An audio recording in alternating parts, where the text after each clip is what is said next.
Thank you, Vice-Chancellor.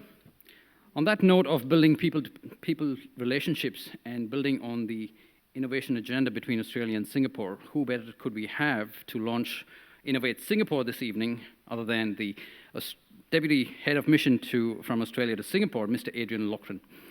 Mr. Adrian Lochrin has been Australia's Deputy High Commissioner to Singapore since August 2014. He's a Senior Career Officer of the Australian Department of Foreign Affairs and Trade, and with the most recent placement in Canberra, his most recent placement in Canberra was as Assistant Secretary, Consular Operations Branch. Mr. Lochrin has held various positions in the Department of Foreign Affairs and Trade, the Department of Prime Minister and Cabinet, and the Department of Defence. He holds a master's degree in International Relations from the International University of Japan, a master's degree in Strategic Studies from the Australian National University, and a bachelor's degree from the University of Sydney.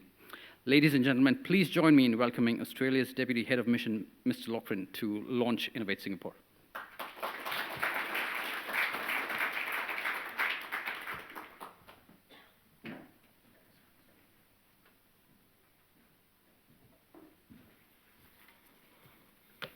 Well, thank you very much, Chris, and good afternoon, everybody. And in particular, can I acknowledge Professor Leononen and also Mr. Leon Chung, the President of Kaplan Singapore.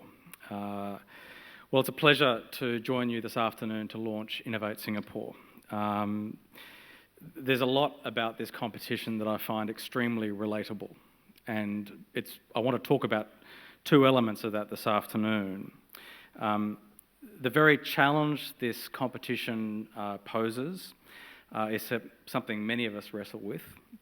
How can improved management and external collaboration support growth aspirations? The challenge is aimed quite rightly at SMEs. As we've heard, they are the backbone of our economies.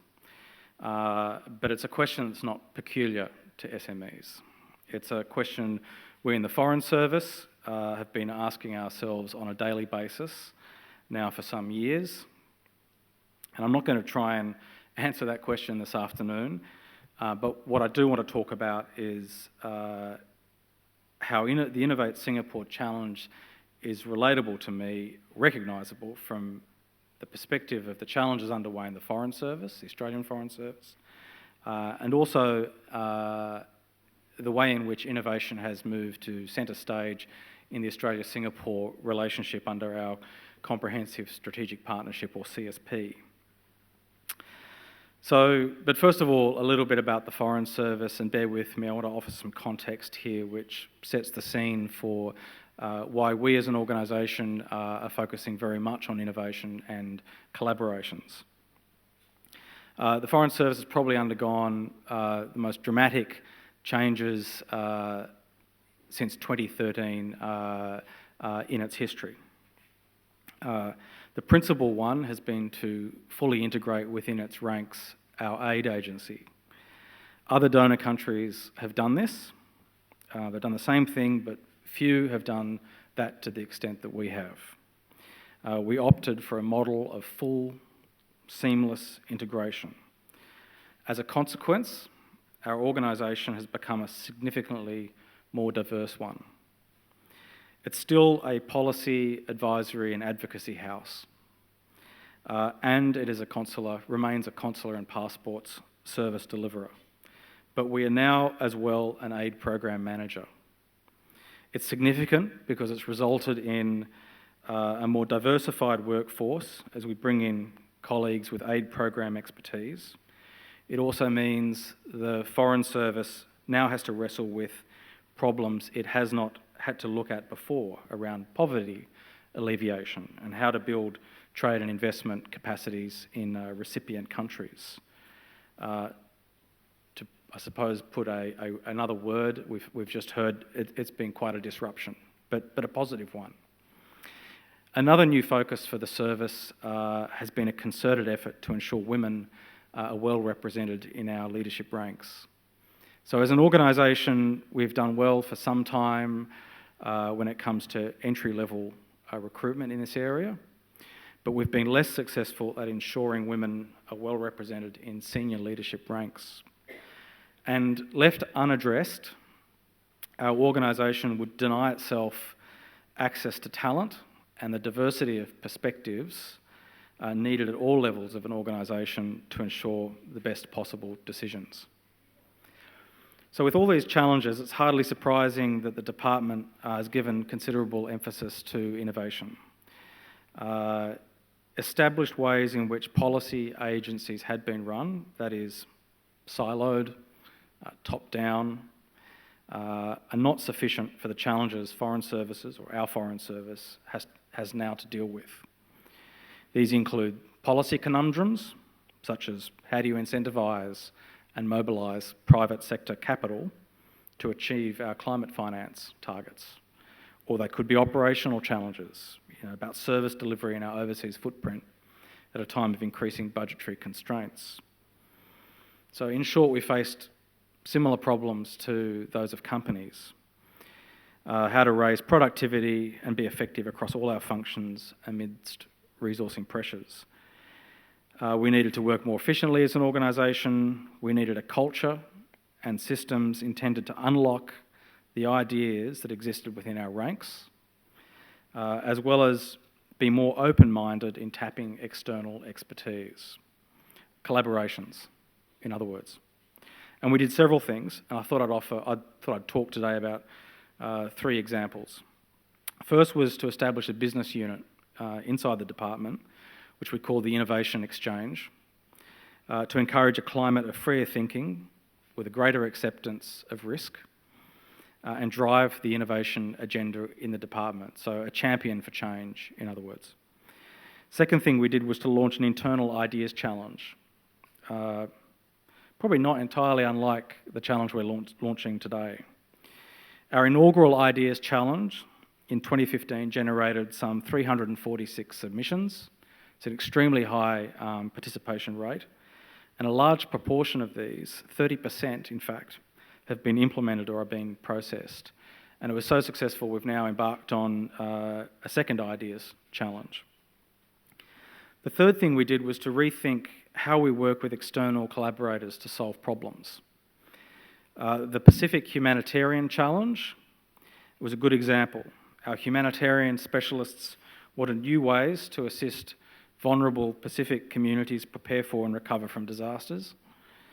But rather than tell the market the service we wanted, we put the problem to the market and asked it to generate the ideas. And the challenge generated some 129 of them. 10 finalists were chosen, and now 5 of them are being implemented. So that's how innovation is playing out in the Australian Foreign Service, and it's also playing out at a much grander level between Australia and Singapore. Last week, Prime Minister Lee undertook an historic visit to Australia. He became the first Singaporean Prime Minister to address the Australian Parliament, and we all learned a thing or two about his connections with Australia we hadn't known about up to that point, but he delivered a very warm address, very well received. He and Prime Minister Turnbull witnessed the signature of an upgraded free trade agreement, as well as defence arrangements and an innovation partnership. The vision they shared was to more closely integrate our 2 economies so we can leverage our complementary strengths. And what does that mean practically? Well, firstly, it means our people will be able to work more closely together. The upgrade of our free trade agreement includes important commitments on people mobility, recognition of degrees and qualifications, which will enable our professionals and business people to work more closely together in one another's country. This will help not just two-way trade and investment, but will support joint activities in third markets, especially in Asia. Secondly, it means that our innovators will be able to collaborate more easily to bring their ideas to market. Shortly in Singapore, Australia will establish one of just 5 innovation landing pads to provide a platform for market-ready Australian startups to team with Singapore-based industry and capital to bring their ideas to market. With our abundant creativity, Australia has no shortage of ideas, but we need to do better at commercialising them, and that's where our collaboration with Singapore is particularly important. Thirdly, new collaborations will open up between our principal industrial research organisations, Australia's CSIRO and Singapore's A-STAR. Research teams will be able to work together and to team with industrial partners, and they will be able to access strengths in each other's countries, whether that is our brightest minds or world-class facilities or other capabilities. This drive to innovate, to empower organisations and economies to think creatively and move quickly relies on a principle at the core of the Innovate Singapore challenge: collaboration. Whether organisationally or at the level of a bilateral relationship, being open to such collaboration is as much about behaviour and outlook as it is about management systems or policy. Individually and nationally, we have to admit that to ourselves that separately we don't have all the answers. We have to be less jealous about the way in which we hatch ideas, develop products, deliver services. We have to empower and rely on teams and communities of experts that can span disciplines, organisations, even sovereign jurisdictions. We have to encourage different perspectives to be voiced and heard and to share capabilities. We have to resist protectionist impulses. About few other topics has the adage of a rising tide lifting all boats been so apt. So, it's a pleasure to launch Innovate Singapore. I congratulate Murdoch University and its partners, Commonwealth Bank, Gemstar and Kaplan, in launching this initiative.